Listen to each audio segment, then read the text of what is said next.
Hey there, welcome back to my channel. I promised that we were going to talk about home buying, and so now that's what we're going to be doing. The exciting part of house buying is looking at all the houses, don't you agree? So this is the part where we start to look at houses. So the first thing I'm going to do is go over the consumer notice, which explains how agency works, and the wire fraud advisory. The consumer notice explains how agency works. It's also required by law for us real estate agents in Pennsylvania to go over the consumer notice at our first real estate meeting.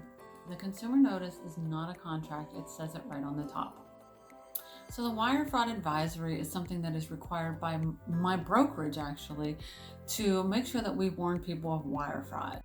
Wire fraud is everywhere, and we are no exception here in Pennsylvania. What happens is criminals will get email addresses from these big transactions, and the reason why they really concentrate on real estate is because it's really large transactions. So they'll start to fish in the emails. Once they are able to crack into them, they'll start to fish in the emails and see what information is going on. So it looks like they really know what they're talking about. And you might get an email that looks like it's from me. It's not from me. It'll be a letter off or something, but you may not notice it. And they're going to say something like, if we're going to close on time, we have to have you wire this money as soon as possible to this wiring information. Unfortunately, people panic at that point because they want to make sure they close. They already have moving trucks, all that kind of stuff lined up, and they want to make sure that they close. Well, this is wire fraud, and once you send that money, once you wire that money to that person, it's gone. There's really little that we can do to save it.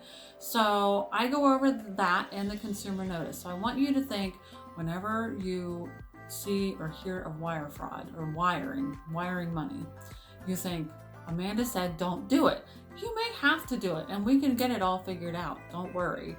But we'll just make sure that we go through the right chains. Okay, so once we have that out of the way, I'm going to start asking you questions. I'm going to ask you what location you're looking for.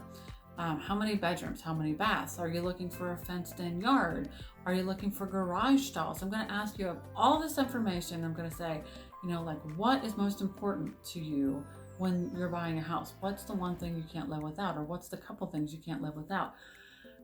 We know that we can't always get everything in a house that's already built.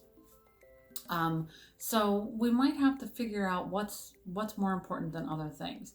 But this is the fun part. Once you've given me all that information that you're looking for, I put it into my system, and the houses that fall under your criteria are going to pop up. And I'm going to send them to you, and you can tell me which ones you would like to look at. Then, once we have the houses that you want to look at, I'm going to schedule them. We basically go into the computer, we schedule them, we have to wait for our approval. So I will let you know once all of the approvals are done and we are confirmed for our tours. So you have your pre-approval already, because we talked about that already. That's the first step. I've talked about the consumer notice, the wire fraud advisory. We have toured homes, and you have found the house that you love. Now what? The next video to find out what the next step is in the process. Don't forget to subscribe, comment, and like.